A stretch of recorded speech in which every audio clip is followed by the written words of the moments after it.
Good day everyone, I'm Fujin, a member from Group 8, which includes Alicia, Yihan and Carlo. So before we start our presentation for today, I would love to ask all of you a very interesting question. Have you ever had an experience when you sit for a long period of time and then you experience a numbness at your legs? This is a normal phenomenon due to blood not being able to circulate and reach the particular body part at that short period of time, and after you stand up for some time, the numbness will disappear. However, it is abnormal when a person experiences this numbness regularly, and he or she will have to consult a doctor and undergo certain medication. And that is why we, today as Group 8, are going to present to you, to everyone regarding this medication, anticoagulant. What is anticoagulant? A class of drugs known as anticoagulants prevent excessive blood clotting. They have the power to dissolve already formed clots or stop them from developing at all. These drugs can prevent potentially fatal illness brought on by blood clots, including pulmonary embolism, heart attacks, and strokes. Moving on to the type of anticoagulants. Each type of anticoagulants work at a different level on the blood coagulation pathway. Some can be prescribed through oral, while others can only be given by injection. Here are the different types of anticoagulants and their formula. The main type of anticoagulants are warfarin, which we will focus on today. In terms of efficacy tests, a test called the prothrombin time, also known as PT, can help determine if patient can properly form blood clots. The International Normalized Ratio, INR, which serves as a calculation based on the results of a PT, is used to track the health of people using a specific anticoagulant. We can see that warfarin was approved by the FDA in 1954.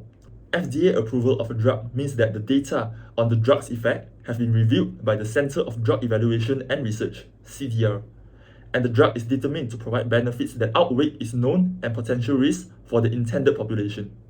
The drug approval process takes place within a structured framework, which includes multiple stages. Thank you, and I'll pass to Yihan. Thanks, Fujin. Now let us discuss the target audience who needs to consume anticoagulant medication. Firstly, people who have an increased risk of heart attack, followed by people with stroke due to an irregular heart rhythm. Next, people suffering from heart or blood vessel disease and also deep vein thrombosis, DVT. Well, what are the importance of anticoagulants? As we all know, the main function of blood is to transport nutrients and oxygen along the body to all tissues in our body. Blood vessels blockage will sometimes occur due to formation of blood clots in the blood vessels.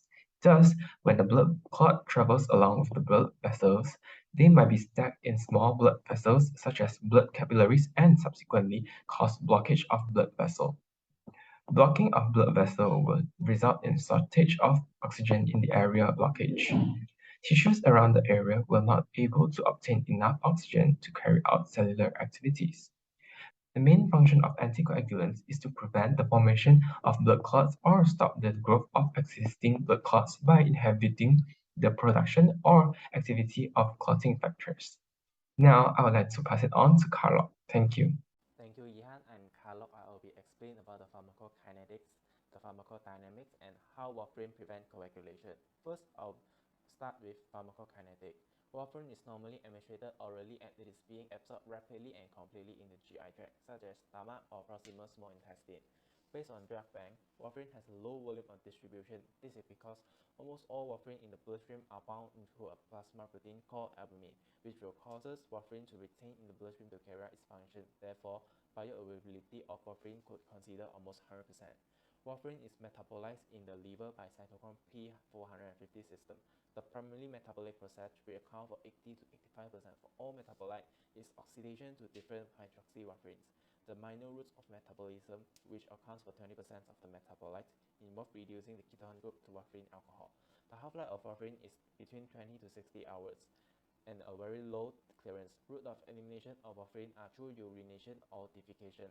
80% of the warfarin are eliminated in the urine, whereas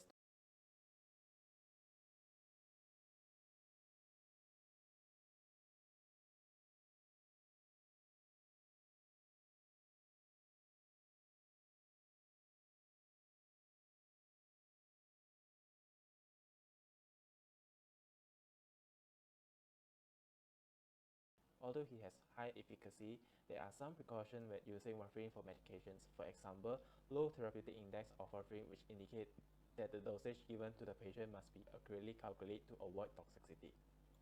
Lastly, I'll be explaining about how warfarin prevents coagulation.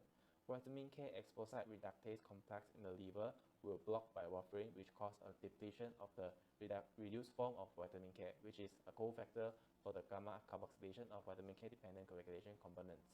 The activation of clotting factor needs to reduce vitamin K. Thus, warfarin is tend to prevent coagulation by reducing the amount of reduced vitamin K.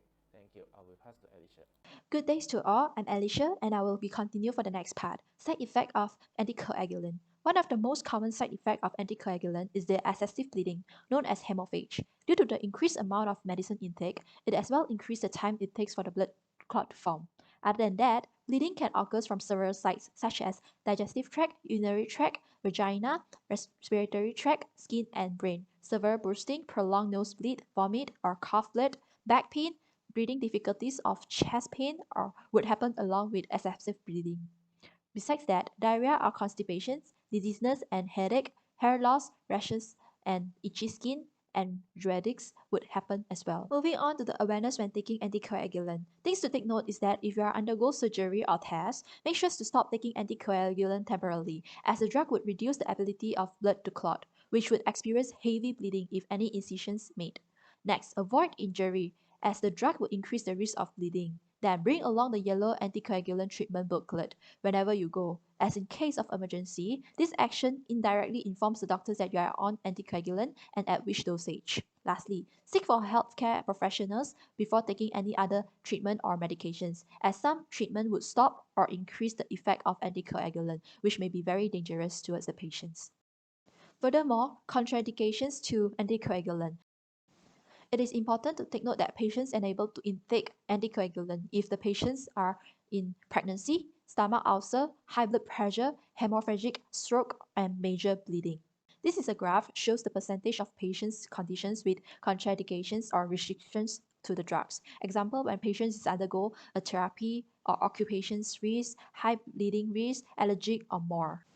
Last, in this slide, it shows a statistic of a total anticoagulant prescriptions in 2022. There are several types of anticoagulant, such as epinephrine, warfarin, rivaroxaban, dabigatran, and enoxaparin. Among all the types of anticoagulant, epinephrine are the most widely used compared with the other anticoagulant, and enoxaparin is the least among all. Thank you, and that's all from us.